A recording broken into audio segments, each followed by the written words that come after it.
Well, hello, Apple Biters and Apple Teenies. This is Les, aka Sister Slayer, here with the Bitten Apple TV's Apple Bites. And before I go any further, I'd like to introduce my illustrious host, the Written Writ Raph. Hello, Raph. Well, hello there, Apple Bites. It's your Apple Bite Raphael Tavares here, talking to you straight from our show here, Apple Bites, where we take a bite out of the apple and we share it with you. Okay. I think now I'm thinking about something. In the intro, I might have spelled you as Raphael instead of Ralph, R-A-L-F. Well, my name is Raphael. Yes. With an F. Yes. Because, most people go PH, and I'm like, no, that's a whole Latin thing over there with different type of Latin. So my name is spelled with an F, yeah. Yeah, but when you put the written writ Ralph, it's the written writ Ralph and not written writ Raph. No. Okay, so we will have to correct that in post. Yeah, you call me Raph, so it doesn't bother me. Yeah, but that's not your given, well, Ralph, your alias is not my given alias. Ralph. All right, yeah, I was gonna say Ralph with an R-A-L-F isn't the usual way to spell it either. So it isn't. It isn't. I don't even know how I derived into that. How I can tell you, the whole thing happened when I was a kid, and my brother, he, of course, your brother makes fun of you. Your brother does all this stuff. So I was like, I want to be different. I'm going to spell my name R-A-L-F. And I was like, okay, no problem. No, I was spelling it R-A-L. All right. So, yeah, I was spelling it R-A-L-F. And he decided to go, oh, retarded alien life form. Because Alf, alien life form. Right. You remember the show. And, him watching the show, he turned it into that. And I'm like, you know what? I'll keep it. I mean, okay, it's got a little flair to it, so I can't complain about that. You look very dark on screen. I can barely see you. It's so funny. Let's put some light on.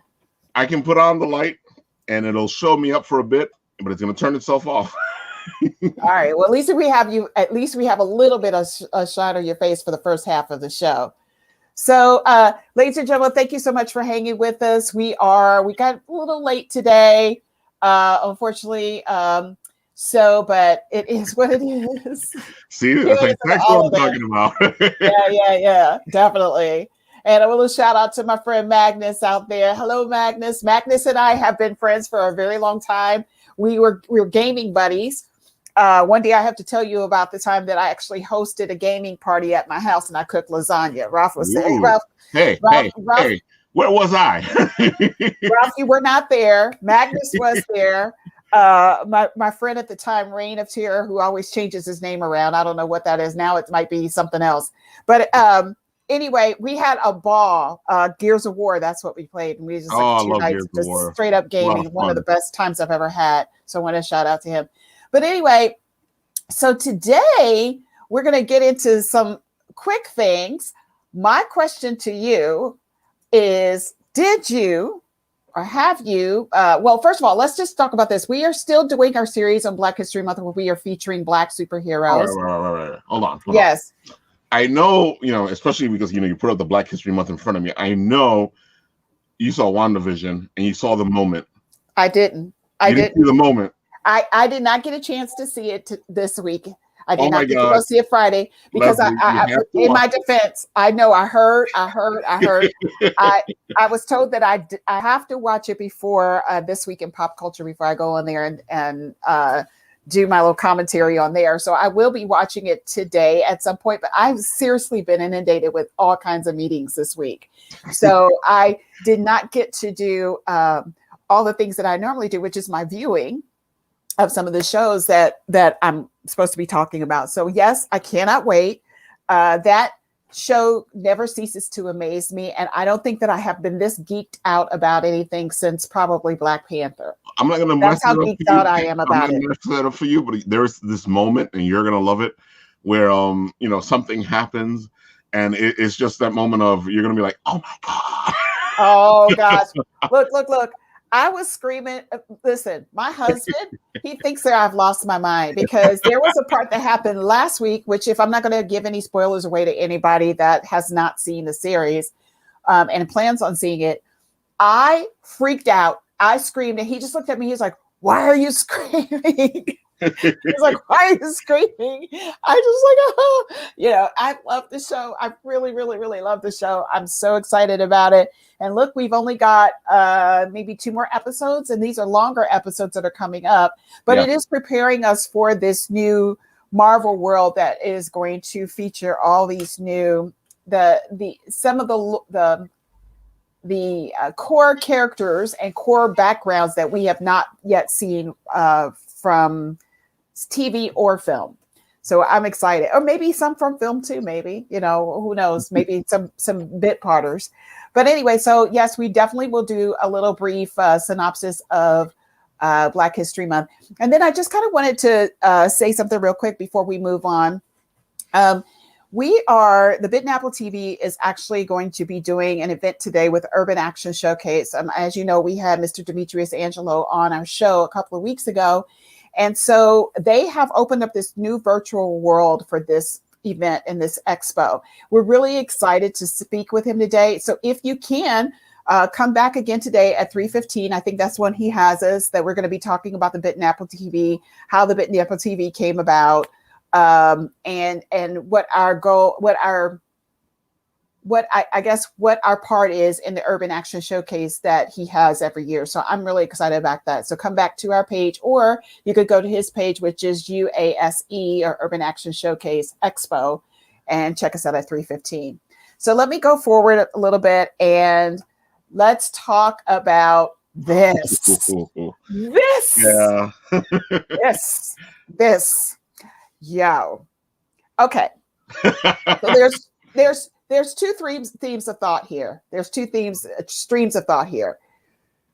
Some people are like, it's going to be bad. And some people are like, oh my God, did you see that trailer? That trailer was so awesome. That is my opinion about it.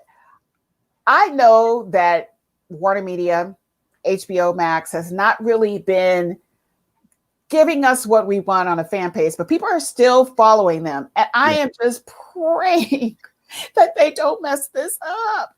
I have a vested interest in you all. Please don't disappoint me. Please don't disappoint me. But after seeing this trailer, I was like, OMG. OMG, OMG. It's funny, Les, because I watched it and I was like, the trailer is amazing. And even I was talking to one of my friends, and they're like, "Look, man, no matter what you're saying, because they're like naysayers. They're like, you have to admit that the trailer was amazing. Of course, as a fanboy, he was picking at the trailer, going, why would Sub-Zero do that? And blah blah blah blah blah blah blah. And I'm like, dude, it looks good. What the hell are you crying about? It looks great. Yeah, it looks great. I understand that they can't put everything that we know about Mortal Kombat in one movie. It's just not going to happen. You all can't take a whole collective game, comic book or whatever and put it in a 2-hour movie. It's not going to happen. But what you have to do is to make sure that it's there, the content is there to introduce people, new fans, to something they've never seen, and then to still excite the fans that already are there. Yeah. I mean, I'm trying to give them benefit of the doubt when I'm telling you, I was always a fan of the old one. I know everybody thinks that was a terrible movie, but I don't care. I will still put it on and watch it today. Oh, I just get in that mood. Listen to the song. Yeah, the song. Kombat! Yes. I'm a fan of everybody that was in that film. Christopher Lambert, everybody. I am so excited to see this. So I kind of wanted to, if you have not seen this this trailer, I kind of wanted to show it to everybody. All right. So that we can take a look at it and then talk a little bit more about it before we move on. Right, here we go.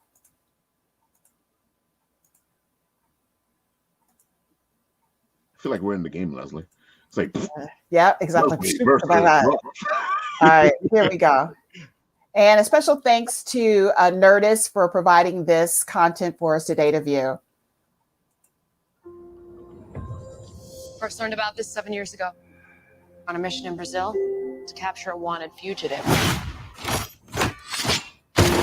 When we got there, it tore through our unit in seconds.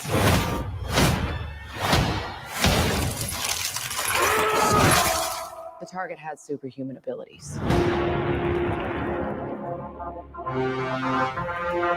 It had the same marking you do, Cole. It's a birthmark. What do you mean? He was born with it. It's not a birthmark, Cole. It means you've been chosen. Throughout history, different cultures all over the world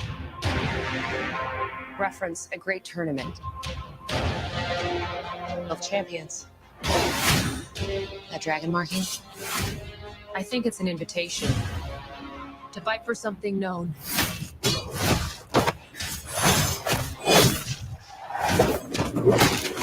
As Mortal Kombat.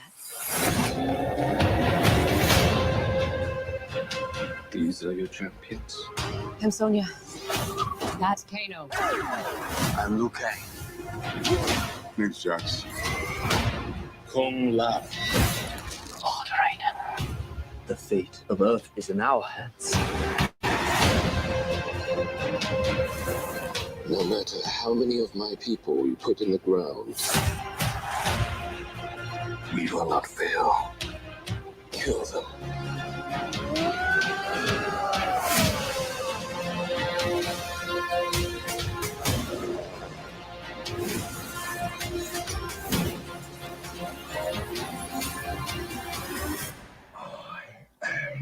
Sub-Zero.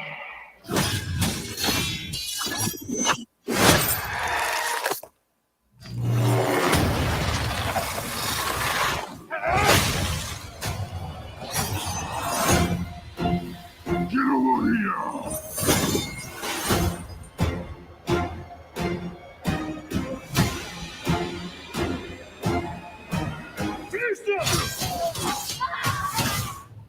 Kano wins. You fucking beauty. Okay. Amazing. Who could not be hyped about that? I love the fact that the old song is in there in the background. Oh my gosh. Oh my gosh. Oh my gosh. And my boy, Mehcad Brooks in there playing Jax. I love how they explain. I know some people are having an issue with it because he in the game he chooses the bionics, blah blah blah. But I like the fact that he loses the arm in a fight with Sub-Zero. I feel like a lot of people that adds to the dynamic because when that fight finally does happen, now he's going to mean it, and he has everything to lose because of that. Yeah, I'm very happy with how this looks. Yeah, very, very, very happy. So I ain't mad at all. At all. I mean, I know we have some naysayers out there, but it is amazing video. Looks really, really, really good. It looks really good. I love the character creation. It has an epic feel to it, and I'm hoping that it lives up to the trailer. At least lives up to the trailer. Yeah, me too.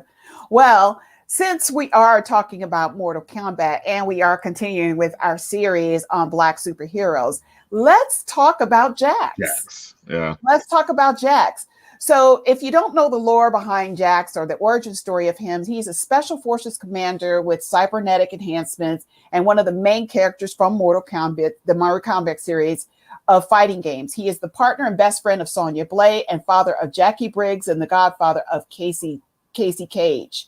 Now, as the Mortal Kombat tournament finishes, Jax finds Johnny Cage and interrogates him looking for Sonya, and that's the history of it. Jax eventually finds her at an island and apologizes to Johnny, and then Jack clashes with Kintaro, and after Johnny Cage is being attacked by his commercial shoot.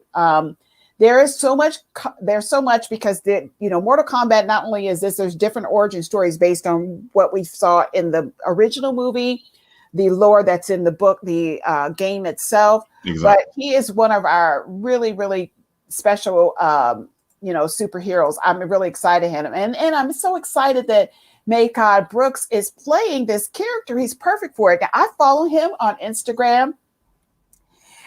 I was wondering why he was getting so beefed up. Well, now you know. What? I've never seen anything like it. I'm like, and he does not even disclose in his Instagram that he is actually doing this movie. Most of what he talks about is racial inequality and stuff like that. He actually has, he's probably pissed a lot of people off for some of the commentary that he has said. And this is the original like drawing of Jax in some of the film, some of the video games. Yeah. But anyway, Mehcad, he looks really good. He is somewhere, and I didn't know why he was on this particular island. He was somewhere getting all beat up, going through all of this like whole metaphysical thing. And it's because he's been filming this movie that he's there. I thought he was just on a retreat, somewhere. Some people do that. Oh, this is for the ladies. Yeah. I got this for the ladies because, and if you don't know who Mehcad is, a lot of you all may know him as Jimmy Olsen on Supergirl. That's what you all may know him from. He was also in Necessary Roughness, Desperate Housewives. I personally remember him from True Blood.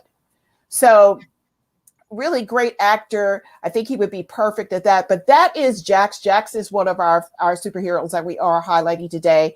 I highly encourage you to go and look at who he is as a character, why he has the cybernetic arms and everything like that. And of course, go and support the movie. We can't not support that. But yes, Major Jax Briggs, perfect for that casting. Oh, and then, so let's just move on to our next superhero.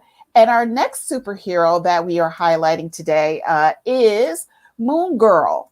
Do you know anything about Moon Girl?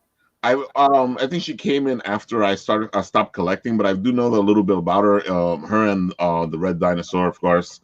Yes. And, I know that recently or a little while back that she's supposed to be the most intelligent person in the Marvel universe.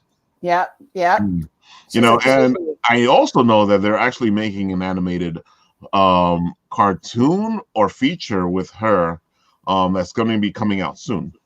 Right. Oh, wow. So I'm excited about this. So this Moon Girl was created by, let me see her creators. I did just see that on her page. I could put that in post you all so you all know who it is.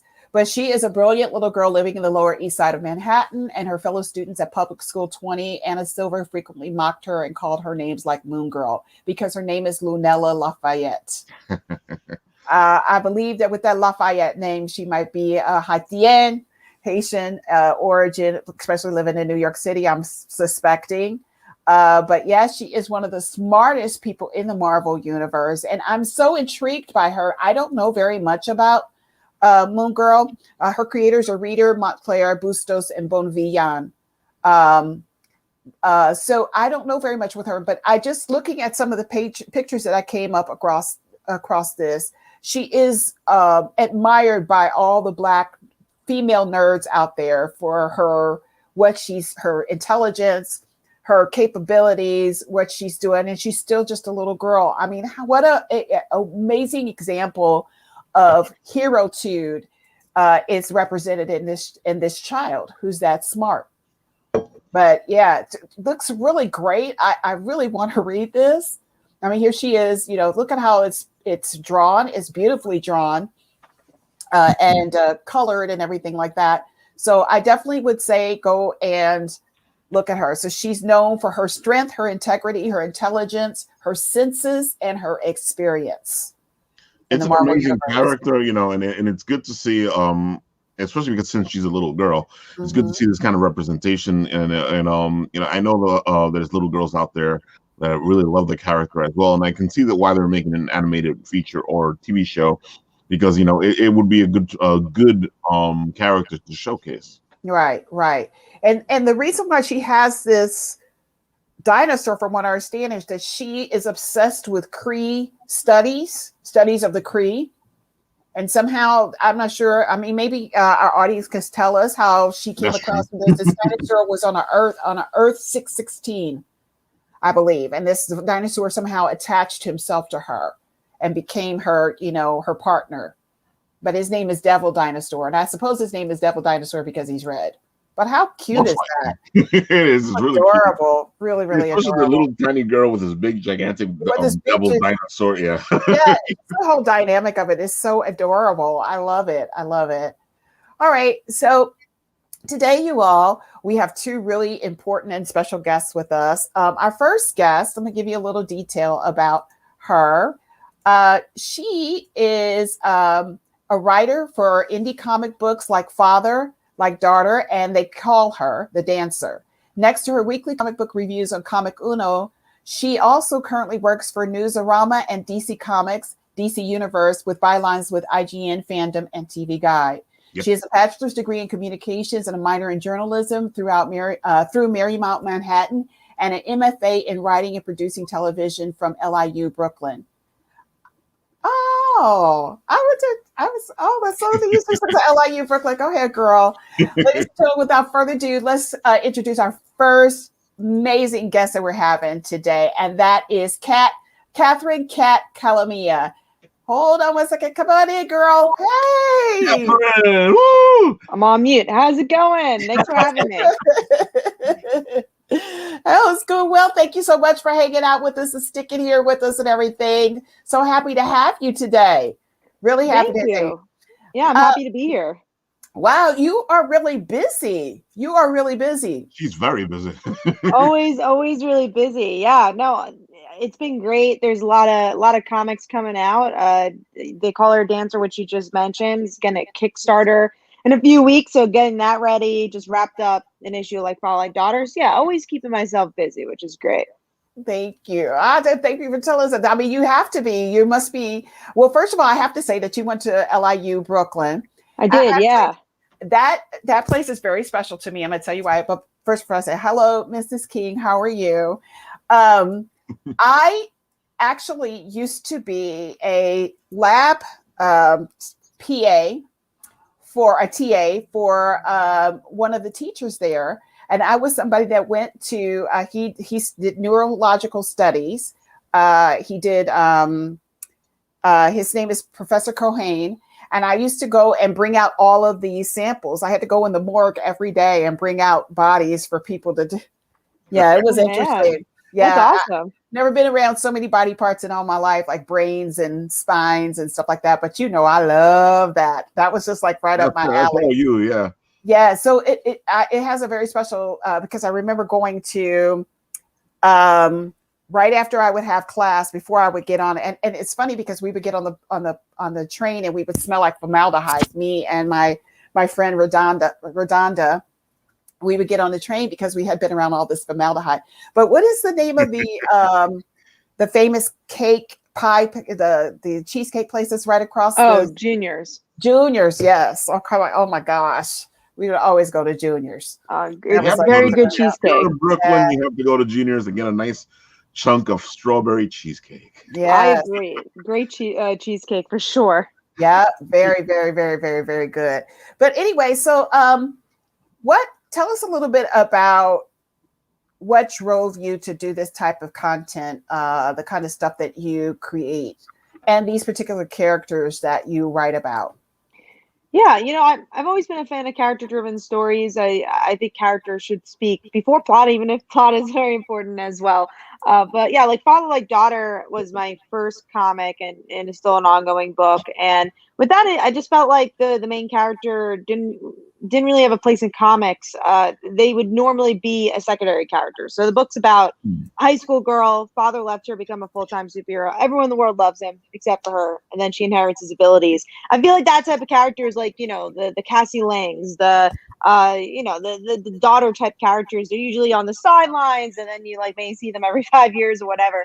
So I wanted to really put that type of character on the forefront. So that was the reason I did that one. And They Call Her Dancer. I just wanted to do a psychological book that's about a dancer/assassin. And when she was little, she witnessed her parents being murdered. So the whole book is her dealing with that. And at first you think it's going to be a book about martial arts and dance, and it is about that. But it goes a little bit more deeper, and it's more about mental health. Mm-hmm. So yeah, I just want to tell profound stories about characters, and that's kind of what drives me. That's interesting that you would combine the martial arts with the dance. What made you decide to combine the two? So I went to school at Marymount before I went to LIU Brooklyn. So that was my undergrad, and it was a very liberal arts school. Mm-hmm. So there's a dance program, there's art program, and I didn't know. I did dance when I was younger, but I didn't really know the art of dance until I really saw it, and I saw dancers want to make that as their profession. And then I also thought about martial arts in like movies, like how that's choreography and that's a dance like quality. So it made me really kind of connect the two. And I also did martial arts when I was younger too. I got up to like being a black belt. So I think it just kind of clicked. And thank you. Yeah, I think it just kind of clicked that they were both very, very similar things, even if at first glance they seem different. Well, I know that Kadma and Leslie are both dancers and they do martial arts. That's so awesome. I'm surrounded by it. And I think that's one of the reasons when we first saw you at 5 Point that Kadma was attracted to your book, because she was like, wait, I'm a dancer. I'm a martial artist. You know, what's going on over here? And I have to admit, after getting a chance to read the book, you did a very good job of crafting this story of this girl who suffered this amazing, incredible loss, I should say, and bringing her on this journey to where she's trying to deal with the whole thing and give us surprises. And it just was a well-crafted story. I really liked it. I like the fact that it's the hero's journey. You know, you're seeing the journey of the hero from where this happened to them to where they are now, and I think you did a very good job at crafting that together. Did you know right away exactly which direction you were going to go with this, or? For this one, you know, it's so funny. So I actually wrote this series a couple of years ago, right after I graduated college. I think after we graduate, we're all just like, what am I doing with my life? You know, you kind of have that anxiety, and you're just like, you kind of feel a little lost sometimes. So like that anxiety, it brought me to write this book, and I wrapped it up in maybe a half a year or whatever. So it's actually been done for a while. Question, what was your original question? Sorry. So, you know, I know that you decided to, you know, you have the classic parents got killed, you know, this journey, and is like oh, so what? Yeah, so what did I plan that originally? Exactly. Yeah. So so I remember when I first came up with it, it was really just gonna be a one shot. It was just that first issue, because I was like, oh, it'd be really cool if, like, I'm not gonna spoil the issue, even though technically it's been out, but now we're doing the color issue. But if that cliffhanger happened, it'd be kind of cool to like see the reverse of I would say our main character becoming their own worst enemy, right? And they never kind of noticed it. So I was like, oh, that's a really cool concept. And I was like, oh, I still want this to be like a longer series. I think there's more to say. So then I kind of figured, okay, what happens after that? Like, how does she feel about this? And then the twist, which we won't spoil, obviously, there is a twist in issue 4, and it kind of comes full circle about what the whole book's about. And that came a lot later on. That came like in the middle of the night. I think I was like half asleep. It's like, oh, that's what the story's about. And then it all kind of pieced together. So I think it was kind of a longer journey to figure it all out. But it really did start with the idea of that first issue and really figuring out, okay, what makes this character tick. It's funny though, because, you know, you took the journey with the character, you know, and I do like the fact that, you know, there's certain parts where you go, okay, I see what's coming. But then when you get to that ending, you're like, I did not see that coming. And I'm glad to hear that, which is why I'm trying to choose my words very well, because you really have to read this book and get the full grasp of it, because it's amazingly well done. Thank you. Go ahead. What were you gonna say? I was just gonna say, like, it's interesting to like sell the book, because I do feel like it's great to release it issue by issue, but it's also like I would love for people to read it 1 through 4 all at once, because I think you get the full thing. Did you do any research about, you know, the loss similar to that? I mean, you were just now meeting me, but this happened to me within the 3-year period where we lost both of our caregivers. I lost my mom first, and then my stepdad right after that. And it's very hard to explain the grief that most people go through when they lose caregivers, especially when you have a close-knit family, when there's a lot of love and stuff. So what kind of research did you do on the psyche of people who go through that kind of a loss to create this character? Oh, a lot of research for sure. For me, the biggest research was from a psychological point of view of childhood trauma. So like, how does a child deal with trauma compared to adult? And how does that shape them? So that was definitely a big thing. I did a lot of research on. Also, like in the grander scheme, I also did a lot of research on dance in general and martial arts and how they're similar and stuff like that. So yeah, I think that's also how I kind of learned more about the characters. Like, okay, what is grief? How do we go through grief? And that was definitely a big part of it and how it shaped the character for sure. I think interestingly enough that, you know, even if it's a child that has lost parents at a certain age, when it happens, even when you're an adult, you still feel like that little child. Yes. You don't change whatsoever. And it's a very interesting dynamic, that type of loss. So it's going to be interesting to see how their characters. Now I'm interested in reading the book because thank you. I'm glad to hear that. I'm so excited about reading this. So now you are creating all this other stuff, but you also are writing for other people. You're writing for other industries, other well-known comics. So how did you get to doing that? And a lot of people want to know, when it comes to creating or writing for specific, like a Marvel or DC or somebody like that, how you got to that point where you were able to actually write for them. Yeah, so for my first degree, I got a minor in journalism, like you were talking about before. And when I graduated, I was like, okay, what am I going to do? Like, I'm writing the comics, but, you know, that's obviously not going to be an, you know, overnight thing where I'm like going to be writing comics for a living just yet. So I had to figure out something else. I wanted to do something similar to like what I went to school for. And journalism was my, you know, the next big thing, is something close to my heart. And I was doing, and still do, YouTube reviews for comics. So I was already in kind of the journalism sphere. I was doing Comic Cons and stuff like that. So I was like, okay, I'm gonna look up sites and see who's hiring. And I came across the editor of Newsrama, and I just asked him. I was like, hey, you guys hiring? He's like, yeah, you know, we could use a reviewer.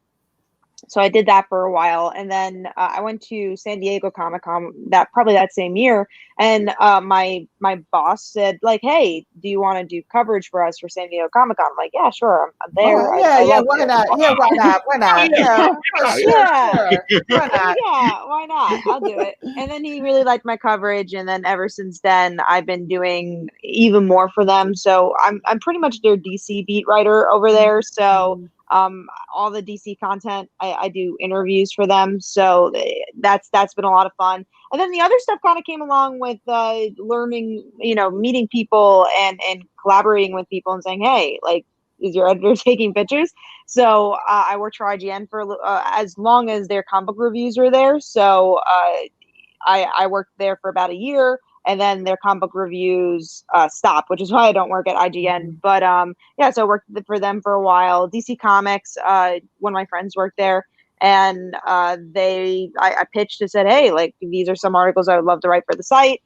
So I did that, and yeah, it's just all kind of like you got to know people, and I was able to pitch to editors, and they liked the content. I'm curious, just a personal opinion. I can be as PC as you would like to regarding this. But what do you think? How do you feel that DC is faring right now in this war of bringing characters, their comic characters, to the screen and to television in comparison to what Marvel is doing? And how do you feel if you wanted to give them a grade from an A+ to an F that they're doing right now with that content? Oh man, that's so interesting. And I like the Marvel movies more. I think that's definitely more mainstream. But what do you feel? What do you feel is missing? Why do you feel that DC is missing that mark? I think it's more of that there's not a huge plan, right? They like try copying Marvel in a lot of ways. They're just like, okay, let's try and make a shared universe, and we're kind of rushing everything. And you're still seeing them pick up the pieces, right? Like I was like, okay, the Flash movie was supposed to come out years ago, and it's like, is it coming out? Who knows?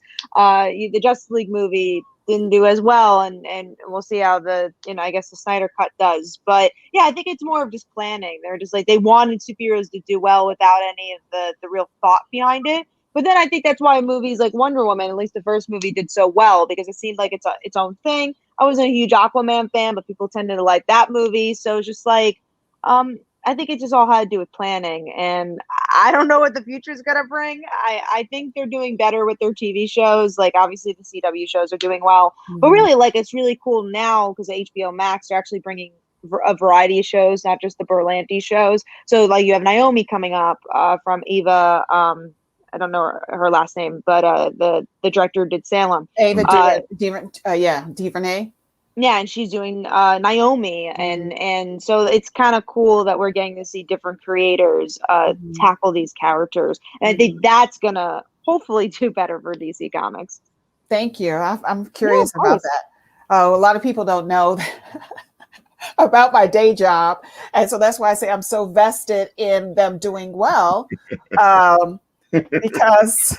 Not because of my job. I'm not concerned about that, but because as a fan and as someone who's really rooting for them to do better and knowing that Marvel is just beating their, they're beating their time here. So, and I don't think I agree with you when it comes to that, Kat. They just have not figured it out. There has been a lot of transition there with the acquisition of DC from Warner Media, then Warner Media being acquisition by AT&T. So there has been just this confusion. And even though they're coming in, they're pretty much cleaning house, which is essentially what they did with DC when they did take the takeover, because I guess they felt that the people weren't making the mark.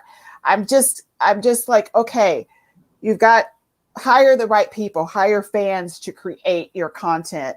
This is what Marvel is doing. If they're missing anything, it's the fact that they're not hiring people who are fans initially to write and produce and direct their content. And that's where they're missing the mark. They should not be trying to win the race here because Marvel has already beat them. That's just it.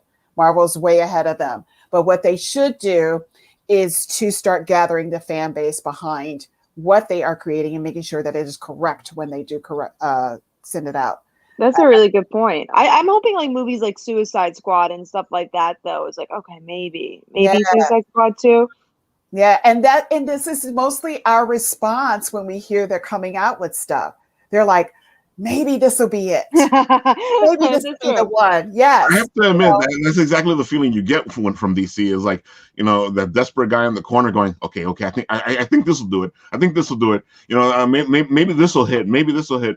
And I feel like they're going with this flow of, well, let's put this out and see what it does, instead of having, like Kathryn was saying, a plan of, okay, we're going to do this, and then then we're going to work with how it's going and decide where we're going to go with it. It's almost like throw this out. Oh wait, that worked. Let's go all behind Wonder Woman. Oh wait, Wonder Woman didn't work the second time. Let's go over here. Oh, Aquaman did good. Let's and I feel like you're really messing your property up, and they have amazing properties. Yes, they do. Have these amazing mythical characters, and I feel like another thing that messes them up is they keep trying to be Marvel, but they don't have Marvel characters. They have DC characters. They have a lot more grittier characters. Yes. Exactly. Yes. And, yeah. And these iconic characters should be treated a certain way. Mm-hmm. A lot of people like Man of Steel. I still have an issue with it. I don't see it as the same Superman that's been put into the comics. This is a more gritty Superman. This is more Marvel Superman. And I really don't. I think that because they step away from what they are, they lose themselves. Yeah, I mean, it is definitely well intended. Mm-hmm. I do know that, but I do feel what they are missing is having people who know the lore, know origins, and are fans of that. This is why The Mandalorian is successful. This is why Marvel is successful, because they hire stuff. And it's funny because everything, all the one onus is on the Snyder Cut. Who cares about the Snyder Cut? I don't care about the Snyder. Yeah, who cares? I want to see you produce more things. And then, and just recently with the Joss Whedon scandal and the whole Flash movie thing with them firing Ray Fisher, it just is not looking good. I think they're just trying to recoup right now. But thank you so much for your honest opinion of what you think is going on. We do have somebody that asked where they can find your content. So I do have a little bit of it flowing in the script. There might be more stuff that I am missing, but you are on Instagram at Comic Uno. Are you on Instagram? I am on Instagram. It's Cat Comic Uno on Instagram. I'm not as active on there, but I'm on there. I'm on there. Okay, but we are saying that, and you are in YouTube on Hayden Claire Heroes. Yes. Right, and you have an Etsy. I noticed too. You said that you have an Etsy. So what are you? Is that just for the comics itself? You're selling it on Etsy? Yeah. So that's the platform I'm selling on it right now is Etsy. So if you want to buy the comics directly, that's the place to go. But honestly, the best place to support my comics is when a Kickstarter is out. So again, the Color Dancer Kickstarter is going to be. I'm aiming for March 15th. The pieces are coming. The dancer is done. It's just that we're shipping out like Father Like Daughter, and just because mailing stuff and all that. So that's the reason why it's slightly delayed. We obviously want the people from the last Kickstarter to get their books and fully have their books in their hand for a little while before launching this. So we're aiming for March 15th. And then we have add-ons where you have opportunity to get like Father Like Daughter there as well. So the Kickstarter is usually the best place to support the book. All right. So with that being said, you heard it directly from her. I can't wait to delve into this and look at it just based on the own personal connection that I have with it. It's amazing. You have to read it. I think you'll love it very much. It hits a lot of the things that you enjoy. Oh, okay. That's even more. We want to look at it. So, Kat, thank you so much for joining us today. Ladies and gentlemen, please go like, subscribe, follow, purchase her content. This is one of the things that we do here at the Bitten Apple TV is we highlight people that you don't see always in the mainstream. And obviously, these characters that she has created are really worth it based on what Ralph says, because he is a writer. So I trust his knowledge of that. And of course, Kat too, because she just really just kind of gave us an overall view of it. And I like the fact that she's very knowledgeable about a lot of things. Thank you so much for being with us. We will have you come back because we want to do a follow-up after the Kickstarter and everything. And by the way, you do get a pass for stuff being delayed. I mean, we are in the middle of a pandemic. So don't worry about that. I know people are like really pushy about content because the people have a captive audience now, but it's okay. Thank you. Yeah, but thank you for having me, and I'm excited to come back on. All right. Thank you so much. Have a One last thing. Yes. Please. I love the fact that Kathryn, because just like us, she does this type of stuff. One of the things that she showcases is other people's Kickstarters. She'll do that top 10 Kickstarters you should be looking at.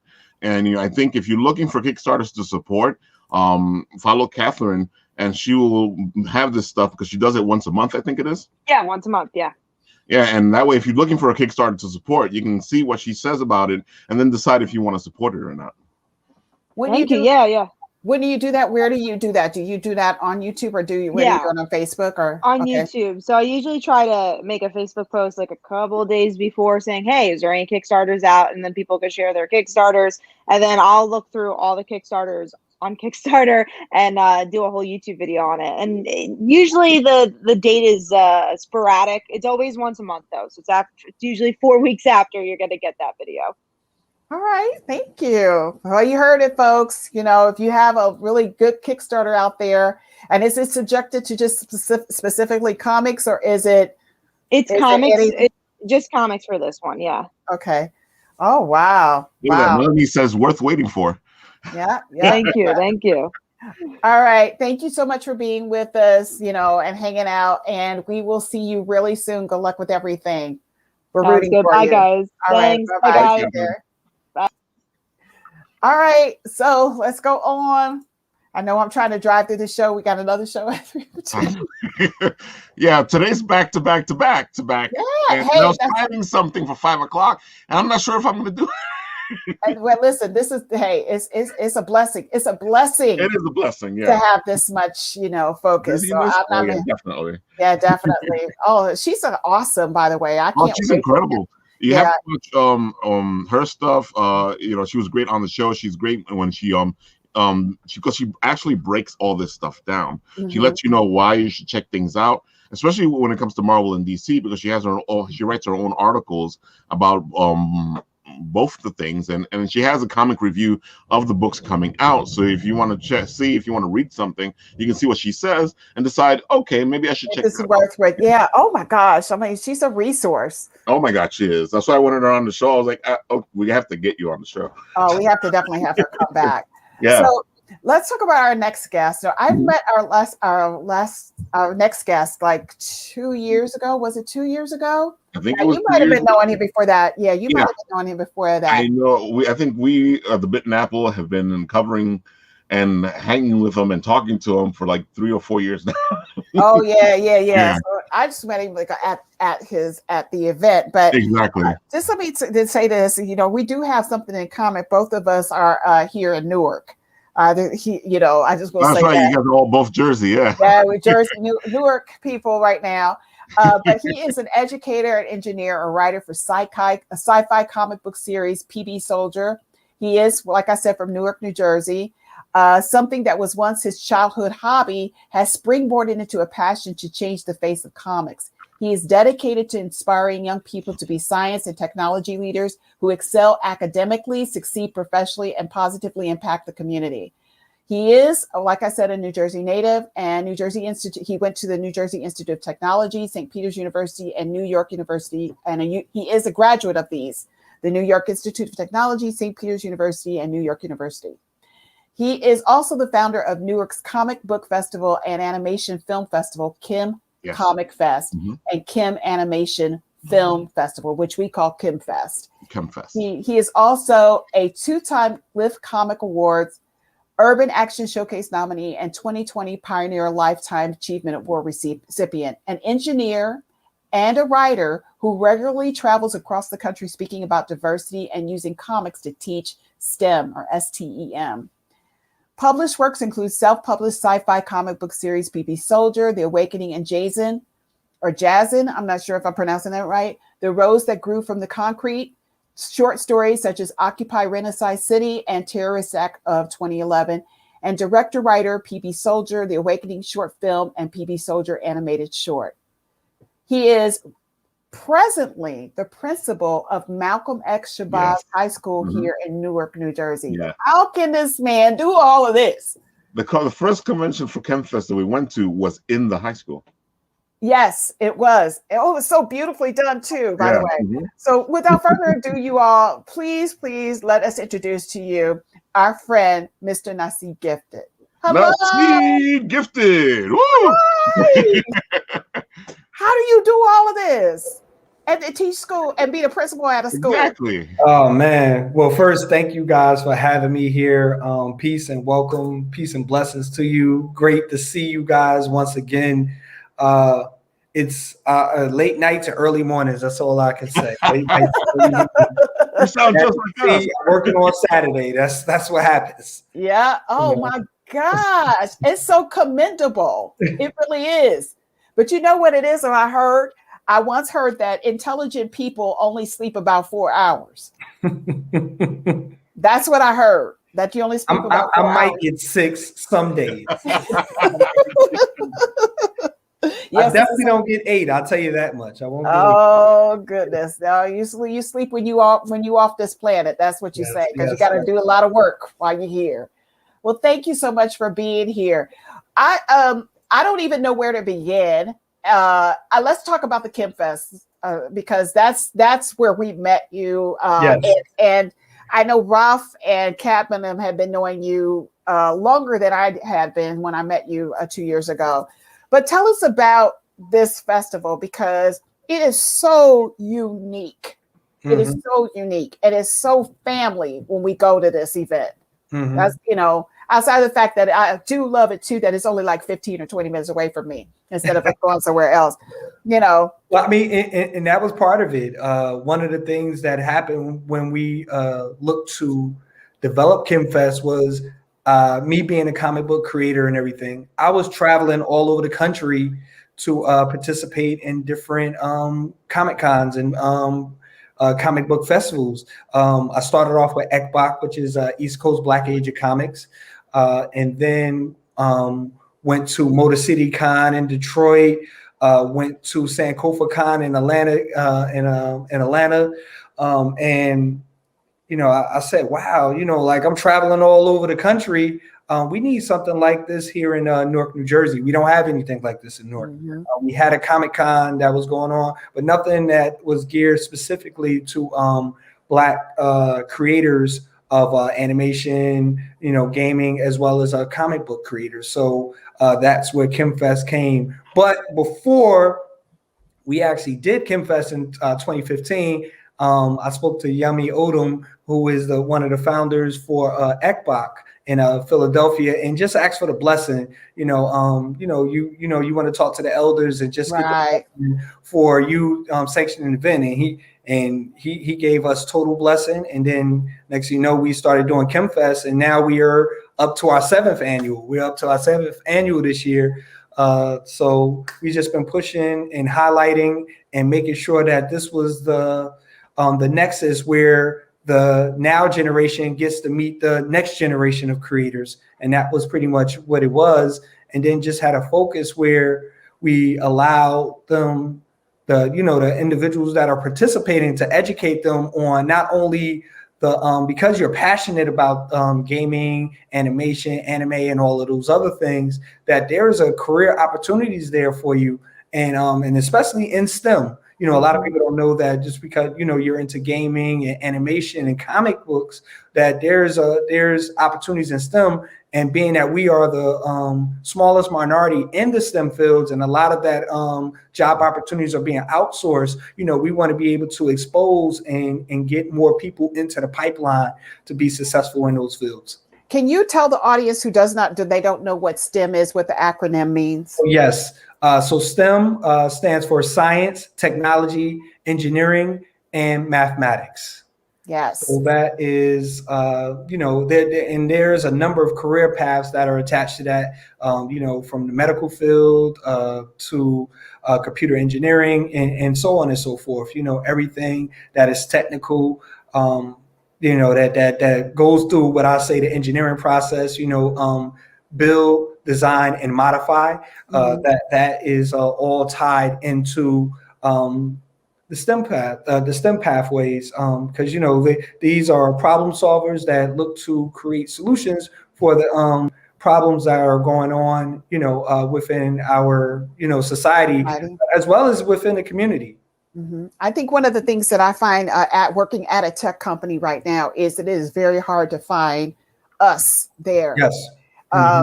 And I think that I am really perplexed by the fact that there aren't enough of our people in technology per se, and that I think what happens a lot of times is the kids that are in high school are taught to go into traditional things like business, medical field, and stuff like that, but they are not told about tech. And so right now, with this whole focus on diversity, and I don't like that word, let's say inclusiveness and equity. Yes. Because, and I could tell you why I don't like that word, but inclusiveness and equity is that they're not going to the root of this.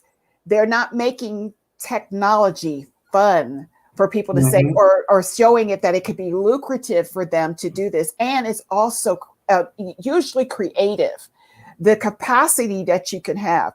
And and initially when I started off in a career, and I've had many, when I did a corporate career, it was corporate, let's just say, but tech changed my life and my world, just the whole industry itself. And once you get into tech, you will never leave tech. There's always an opportunity for you in tech. Depending on what you do in tech, there's going to be always an opportunity, because it is the future.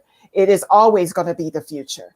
So that's the dilemma, is trying to get kids to get involved, is to see the benefit of doing this outside of what they consider to be traditional professionalism. Oh yeah, definitely. I mean, that it is the largest growth market for any industry. When we talk about 14% over all other industries, and once again, us making up less than 5% of the total workforce that's involved in that, and then also just pretty much providing that opportunity to have exposure. So one of the things I do at the school now, we host a monthly STEM fair where we open up to our high school scholars as well as the other high schools, because there are, I mean, even for me, the reason I went into engineering is because I got exposed very young, my sophomore year in high school, to experience where I was a part of FIRST Robotics. I was 1 out of 10 students out of North Jersey who actually had a chance to be a part of this robotics team. And the thing that inspired me to want to become an engineer is that I worked with an engineer that looked like me. And he was an electrical engineer, so I aspired to be an electrical engineer. And he worked at AT&T Bell Labs at the time, and because of that experience, we got the NBA championship of robotics, where we got the opportunity to go to the White House. It was on 2020. It was on, In a Minute on USA. Of course, was in the newspaper and everything, and that was all because of this one experience. And then, of course, we used to drive up to AT&T Bell Laboratories and work alongside the engineers in order to put together this this robot that we were going to use for the competitions. And then the competition was with Dean Kamen. If anyone's familiar with him, this is the early part before US First became a national phenomenon. He actually hosted the competition in his airplane hangar at his house. So that tells you how rich he is at the point. But at the same time, for us to just be able to do that and be exposed to that at that age, I'm 15 years old. But prior to that, I thought about being a fireman. I thought about being a lawyer. I thought about a whole bunch of different things, but didn't set my mind on any particular thing. And then this actually gave me a relentless focus on what I wanted to do with my life. And even though I transitioned from engineering into education, the training and the teachings of how you go about the engineering process and that whole cycle of things allowed me to be able to dissect and break apart all of the different things and activities that I participate in now. I mean, even from, developing my own comic book. Yep. And we are going to get into that in a minute. We just want to make a comment that Melanie just said, and she checked your closet, and you might be a superhero. Oh, yeah, that's why we were a little cracking up over here, because we were like, wait a minute, she might be right. Yeah, definitely. No, I'm not. No, nowhere near. I'm just doing the work that the creator laid out for me. Yeah, and that's the thing, is you recognize that, and you are doing it, and effortlessly at that. By the way, before you and I don't leave this green room, because you and I got to talk before when this broadcast ends. Okay. But anyway, yeah. I have to agree with you, Steve. When I was younger, you didn't see much of this stuff where you were sent into the tech field. You weren't seeing you didn't see anything where you would be like, oh, I want to be an engineer, or I want to do something like this. The only reason because for a long time I was going to be a mechanical engineer. Mm-hmm. And I went into college and decided that math is not my thing. That is exactly what I was getting ready to say. This same thing happened to me. I got a scholarship to Boston University in their engineering program, and I did not take it because of math. I was gifted in science. Don't ask me about math. And that was a funny thing, because I was in the vocational school, and that's why I ended up going towards that direction. And it was always the same thing. My teachers would be like, how are you doing the work without understanding the math? I'm like, I think I understand the math. I just can't show you what I understand. Yeah, a lot of people have fear of math. It's a visual language. I think of a beautiful mind, being able to see it and be able to put it in front of you, because I was actually really good at math and science. So when I moved into NGIT, as far as the math standpoint, I excelled at that area. When we got to the writing aspect and my literacy in the language arts, humanities classes, I struggled. But of course, with anything that you put in front of yourself, you have your challenges, and sometimes we work harder on the things that we're good at and not on the things that we are more pressed at. But I saw, and I learned this early on in life where I have to work on my flaws in order to get better. I agree with you there. Yeah. Sharpen my skills. So that was one of the things I had to do. And I learned that playing JV basketball. I played JV basketball, and I wasn't Michael Jordan. I can honestly say that I didn't get cut my sophomore year. I actually made the team, and when I made the team, it was 13 players on the team. And basketball is 5-on-5, so I like to tell this story. I was the number 13th man. I was the 13th man on the team. So when you're the 13th guy, you got to get subbed into practice. So when you get subbed into practice, that you don't really get the repetitions like everyone else would. But it was a valuable experience because I told myself from that point on, I will never be the sorriest individual on any team that I'm going to be a part of or anything that I do. And I work really, really hard, and I work my butt off, in the summer, and I went to camps. I did a whole bunch of stuff in order to, get my skills up in basketball. So I wouldn't be the sorriest individual on that. Fast forward, gets my senior year. I worked on myself, but I didn't work with the team. So, and then I also worked, so I didn't have the opportunities that I needed to. So then, so I didn't, was able to play my senior year or anything like that, even though I was more confident that I was in the topper echelon of players at the school.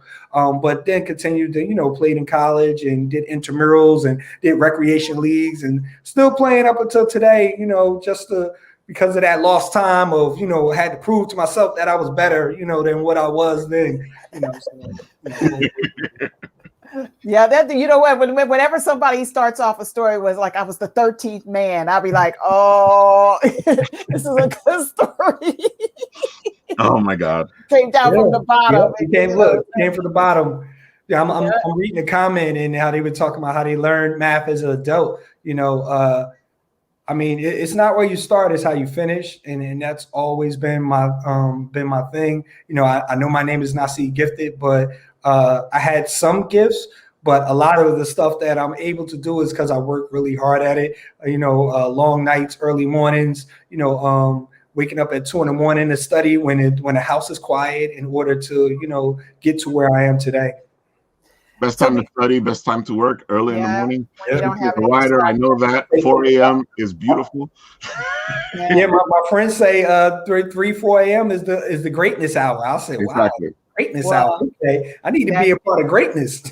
make sure you covering yourself too at that hour, because that also is when the devil gets into the details at 3 o'clock in the morning. Hey, so, I find that when you're busy and your mind is busy, because idle minds, you have no time for the devil. Mm-hmm. I still believe in protecting yourself too. You better make sure you carry somebody with you in that that dark field that you walking through. Anyway, and he better be bigger than the devil. So I just wanted to wrap up once before we do anything, before we go into your superhero that you have created, because we are highlighting Black superheroes for Black History Month. Yeah, perfect. Mm-hmm. And it's interesting, the minute that, while I've been going down this journey of trying to seek Black superheroes, there's so many out there that people have not been introduced to. And it's just overwhelming to the point that we are going to feature them every time we do this show, because there's so many out there people are not plugging into. They're really good. And we've met so many people that have created them, one being you as well. But I just wanted to wrap up KimFest. One of the things that I loved about KimFest, before we move on, is the fact that I saw this. To me, amazing. To me, somebody that grew up in Missouri, and grew up in an era when having this much fandom for a character and stuff like that, you definitely would get beat up for it. Mm-hmm. And trust me, there were times that I was just labeled as other or different. I saw this and I saw the age groups from older to younger, everybody enjoying it, all people of color. I tell you, this just really blessed my heart. And to see also people of color that are there that have created content. They're set up there showing their work, selling their work. And it was such a relaxed environment. This is the best thing that people don't know about. I'm going to tell you.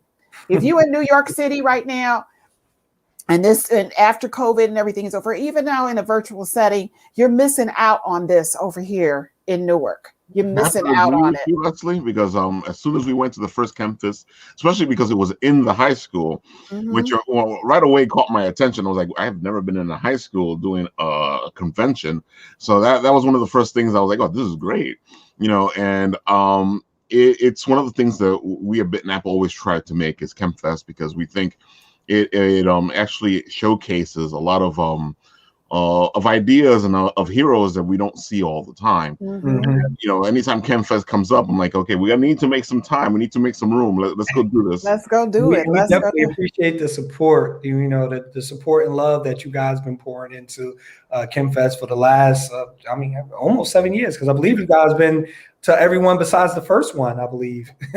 Well, yeah. And to be a student, I was like, what is this? I think the first one I went to was at the high school. Yes. Before y'all moved downtown. Yep. Yeah, and everything. Right.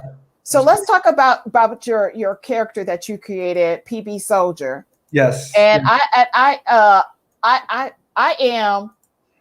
don't know very much about this character, so I'm going to rely upon you to tell us a little bit about him. But I just want to say how beautifully drawn this is. Yes. When I was looking at it, okay, you didn't send me this stuff. I found it. I see. I commented it. I was surprised you today. Yeah, easily got a press kit. I'll do your press for you. But yeah, the first thing that really brought my I was like, oh my gosh, the colors, the lines of how this is drawn. I got to know what is in this book. I got to know. So tell us a little bit about this character. Well, just close your eyes and imagine a world where we live. Imagine we live in a world where everyone's considered a terrorist, and PB Soldier, whose also name is Nat Cummings, has been just labeled one of the top terror threats in this world for his hacking ability. He has to go underground, unofficially off of the books for the newly formed world government called the Establishment.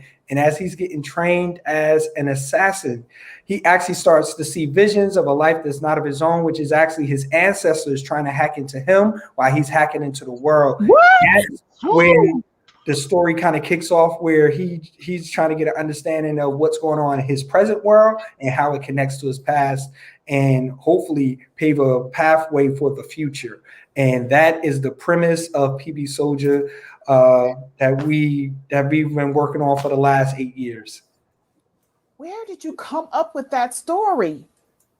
Well, I have to go back to my college days. So my college days, PB Soldier was actually the logo right there that you see for PB Soldier was actually a t-shirt, so we were actually selling that t-shirt. It was a group of us engineers, Chris G, Delante, and all of us. We were young, hungry. We wanted to start our own clothing line, and we had the PB Soldier t-shirts. People were feeling the movement that we created. We used to do this through NASEED, which was the National Society of Black Engineers. And then upon graduation, I have to say, the hunger got subsided by jobs. So, they went in with guns, came out with jobs, and the revolution was over. So that's what happened, as far as the clothing line was concerned. But the logo and everything was so powerful that I was like, man, I want to be able to do something with this. And we had ideas about doing a comic book series and everything, but it was just, just kind of saying, wow, it'd be good to do a comic book series. And then I took my son to see Incredible Hulk, the movie. And it wasn't until I had my own children, when I took him to see the Incredible Hulk, we had a conversation about superheroes. And he could name everyone from Batman, Superman, Spider-Man, all the top ones that pretty much everyone could name on the top of their heads. But the thing he couldn't name was anyone who looked like him. And initially I got upset. And then I set out on a journey to do something about it, and hence came the idea to develop PB Soldier. So my wife at the time, she's a flight attendant, so I'm in the house with my children, and while I'm in the house with my children, I'm developing these stories, and I'm writing these stories, I'm doing research. You know, I didn't even know that there were even Black comic book creators out there, you know, until I started doing research and started attending these conventions. Of course, the first one that I went to was ECBOC, and was, you know, floored by the, you know, the inspiration of all of these people that were out there that were unknown, like how you guys are showcasing the individuals that were unknown. And I was like, wow, you know, and then I went to New York Comic Con. Don't that change everybody? Yeah. I've gone to Jacob Javits, first of all, shout out to Brooklyn, shout out to New York. But I've gone to New York. I mean, I've gone to Jacob Javits Center for the Black Expo, the car show, Circle of Sisters, you know, like a number of events. Yeah. It wasn't until I went to New York Comic Con that I said, wow, this is something different.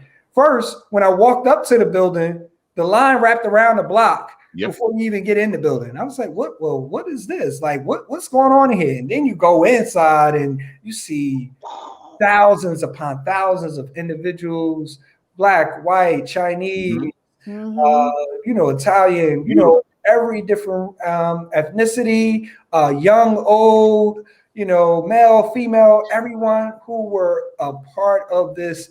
And that was a part of my inspiration. I said, now, you know, when you do a business model, you know, you always try to capture 10% of the market, right? Or you know, that's the idea. I said, if I could get 1% of this market, we'll be all right. And that kind of just that invigorated me to kind of push and do more. And then, like I said, at that time, I was doing research. You know, I was writing a story, but I was doing research.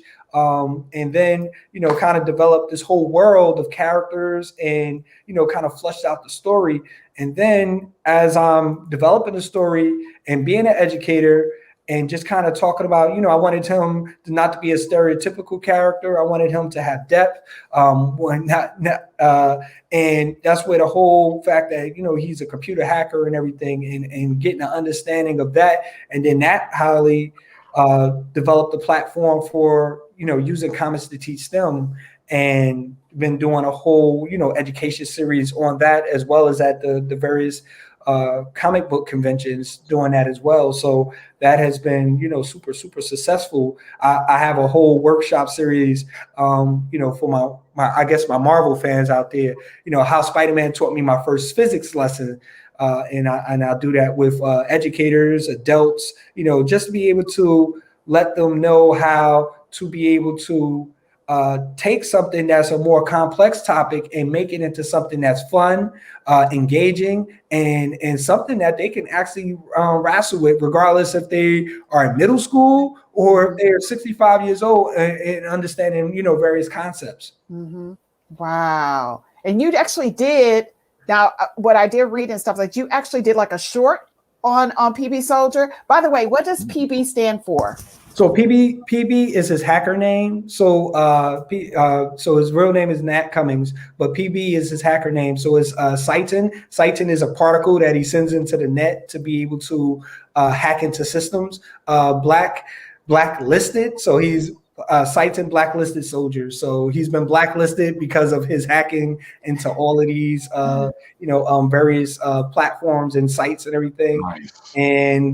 And of course, you know, Soldier because of you know, his duty and kind of pushing forward in his training. So that's pretty much what it's been. So you did do like a short film. Yeah, well, go ahead. What were you going to say? I have to say this, you've done a great job of putting this out there. Yes. Before we even knew about you and ChemFest, I ran into the book and I started chasing you.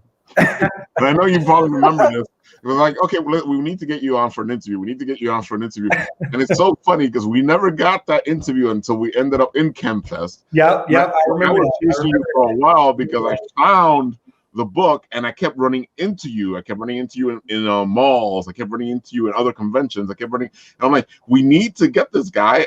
Sooner or later, it has to happen. So you did a great job. I'm glad. I mean, yes, the universe aligned itself, and we made it happen. And I was so happy when I saw all of you guys appear at ChemFest and everything, and then just the continued relationship to to kind of just keep this whole synergy going. Because one thing because of the like this is not new for us, but for most people, they think, after Black Panther, they, now they're looking for us. Exactly. So yes. That's the new synergy that's going on. But there is a number of individuals who's been, Andre Batts, Roy Coupe, who's been doing this for years and years, Regine Sawyer, and then I was you talk about MechaCon and every other con that's out there that's been doing this, but being able to capture the audience, to where it grows into the level of, like a New York Comic Con or Comic Con in San Diego, with that's what we're looking for, next level. But my thing has been with regards to the Comic Cons and the conventions and everything is just the edutainment. So in Newark, New Jersey, we don't have these opportunities to be able to engage in this type of media. So, that they like this stuff, but they don't get to engage in it. Exactly.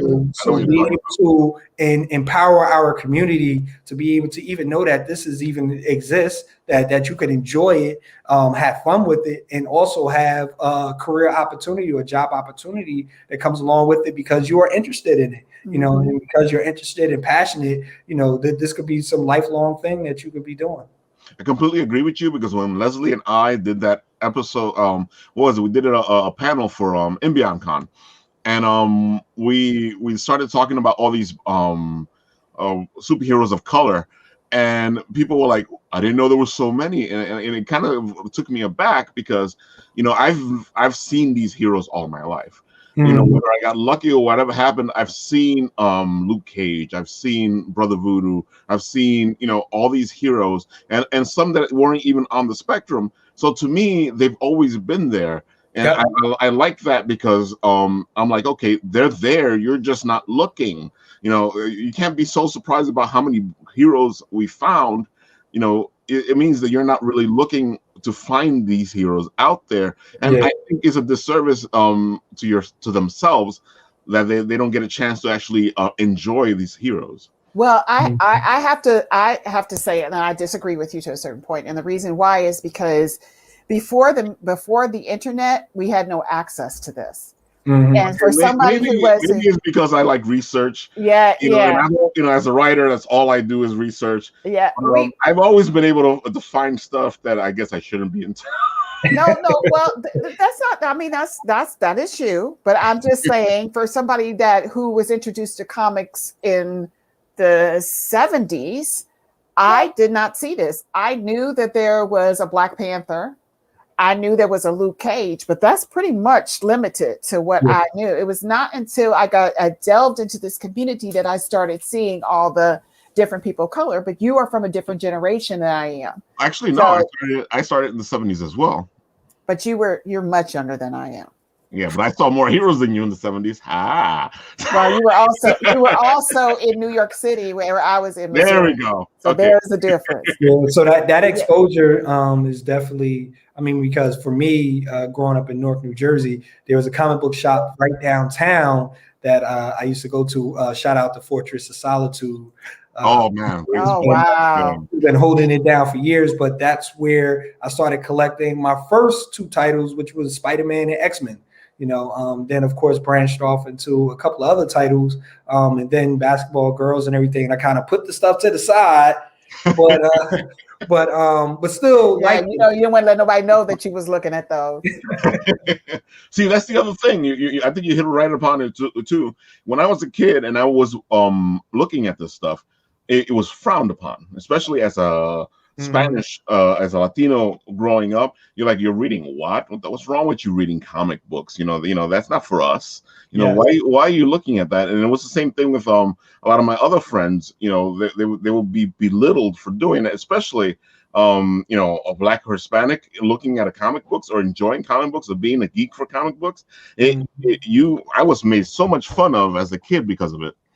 Mm-hmm. No. Oh yeah. You definitely get frowned upon in the hood. What I do, I've done, workshops with dropouts, first time offenders, coming back and everything. And I talk to them about what they're passionate about and everything, So a lot of them revealed to me that, look, I'm passionate about these type of things, but, my peers won't accept this, the hood won't embrace this type of thing, so just trying to, so you have to be able to navigate those different things, accordingly. And me, especially as a grown man, I've become more comfortable embracing my inner geekdom or my inner blurb, the blurb in me, and not afraid to express it and everything. And most people are not at that level, so that is what it is, Yeah, thank God. But anyway, before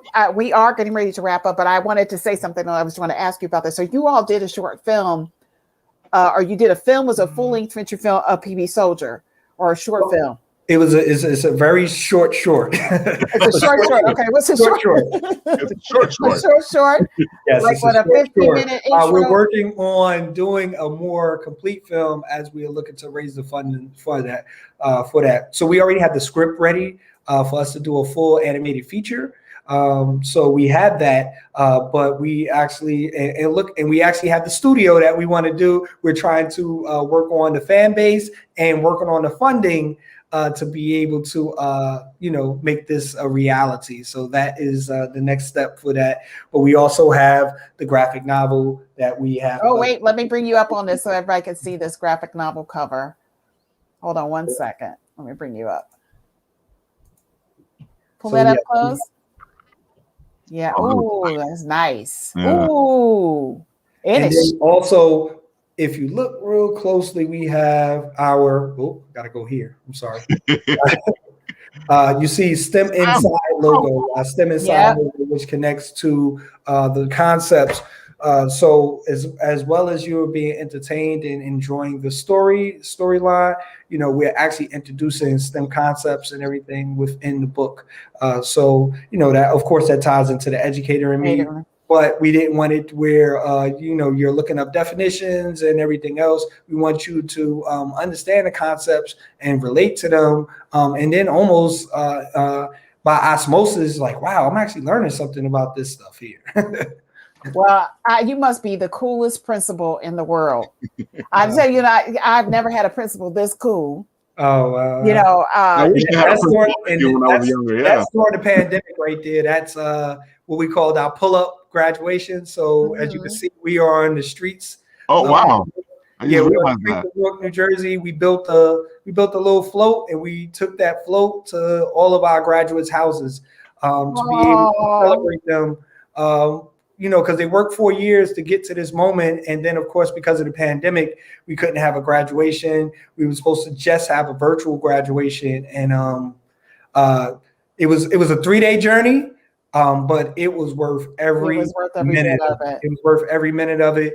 And actually, I appreciated it more because when you think of a graduation, you get the speeches, you get the students that come up. You get about 3 to 5 seconds. You hear their name, you shake their hand, and then they kind of move forward. And then after the ceremony, you probably get to go with maybe 10 families. You take some pictures, you do all of that stuff. They say thank you and everything, and then they kind of go on their way. Right. With the pull-up graduation, we were able to create an intimate engagement with each and every one of our scholars, so it lasted about maybe 15-20 minutes, with regards to that. But those 15-20 minutes was so precious because you got to we went to all of their houses. We get to engage with their family members and everyone else who will be cheering them on. And then there are the spotlight. They're the spotlight for that moment. They are the star of the show. And that right there, that experience was so phenomenal, especially during a time where we had a pandemic going on. and just being able to capture that, I was elated. Shout out to the Malcolm X Shabazz staff who made that happen.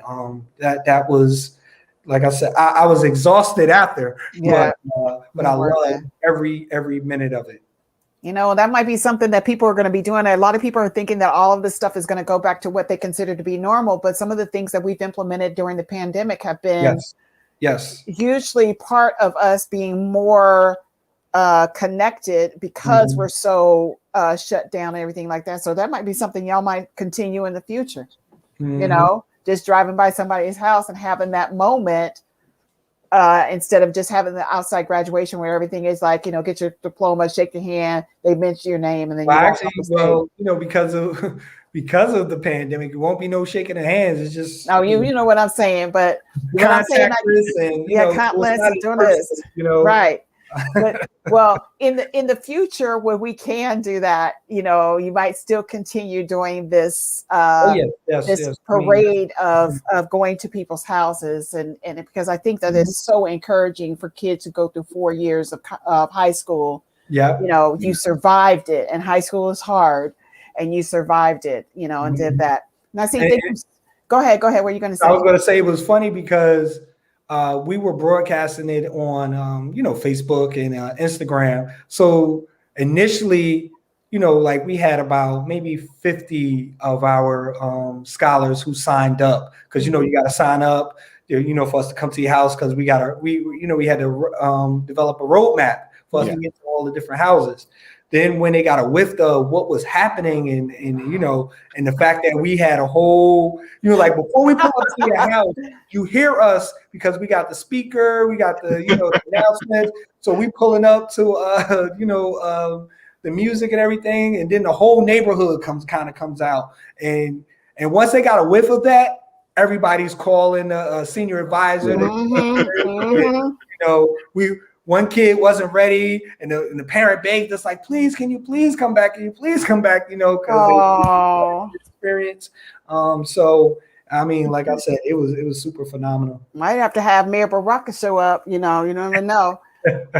Might be that big, or Corey. We never know. It might be that big of a deal because that's something that I would take very seriously here in Newark. Because what I've seen being a transplant here for the last 3 years is that's vitally important to the community. So NASEED, thank you so much for being with us. Thank you for having me. Thank you for having me. Thank you for supporting all the time and shedding light and showcasing the greatness that we have within our community.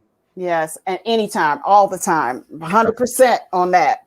And we are definitely going to have you come back because I want to hear what happens with this movie. I want to audition. Okay. And so always put my little dig in there. But thank you so much. Thank you so much for what you're doing in the community. Thank you so much for what you're doing at Malcolm X Shabazz High School. Just thank you for creating content that looks like us. Exactly.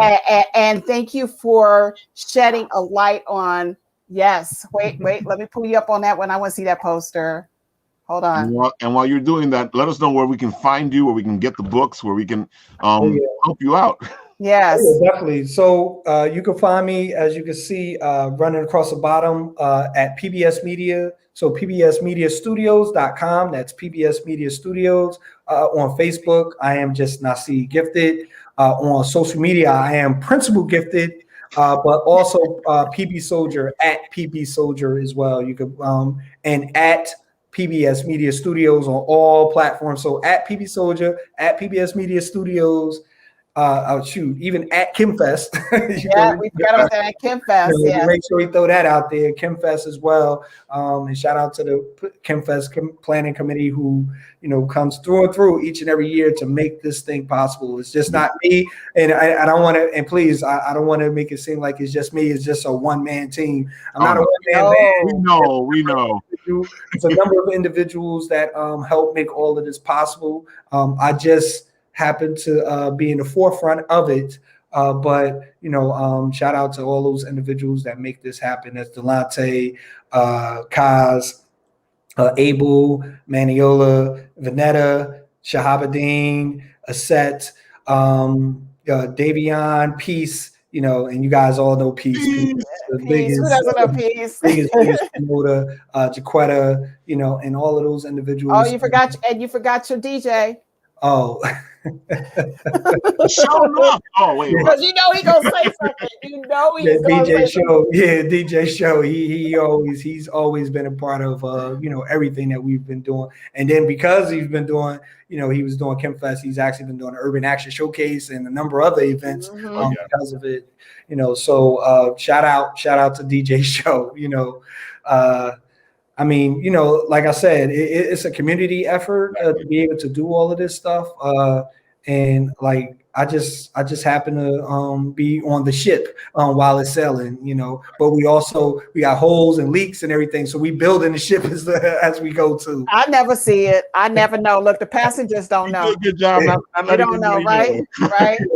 We don't see a thing. It looks good to us. So thank you so much for being with us, and we definitely will be having you come back, of course, because we got to find out all the other stuff, especially too when KimFest comes back. I think that's probably the next time we're going to have you come back. Yes, definitely. We were looking to do something in March, all women's, you know, celebrating Black heroes. Still working the details out on that, you know, because of the pandemic, and this one's actually supposed to be in person. So, you know, you know, but that will be coming soon. And then we will be working on, we have a date for the 7th annual, which is September 19th and 20th. But once again, we still trying to see, you know, how things pan out, you know, and if all else fails, we will definitely do it virtually. So that's how it will go. We'll be there. No matter what you decide. Definitely. All right. Thank you. Stay in the green room. Don't leave. Okay. Yep. And continue to make history each and every day, everybody. Thank you. Beautiful. I love that. Thank you. Bye, NASEED. All right. All right. So with that, you know, we will be here back next Saturday at 1 o'clock Eastern Standard Time, 12 o'clock Central Standard Time, 9 o'clock. And next Saturday we have what is it? The guys from Tuskegee Air. Yeah, it's Tuskegee Air. We have the guys from Northern Wind. So it's going to be a double specialty next week. A double special treat. As always a treat. It always is a treat. It is, yeah. Thank you for hanging out with us. Dude. Yeah, it looks effortless, but hey, you don't know how we get in here a lot. So, so with that being said, we will see you next week. Thank you for hanging out with us today. We are the Bitten Apple TV, Apple Bites.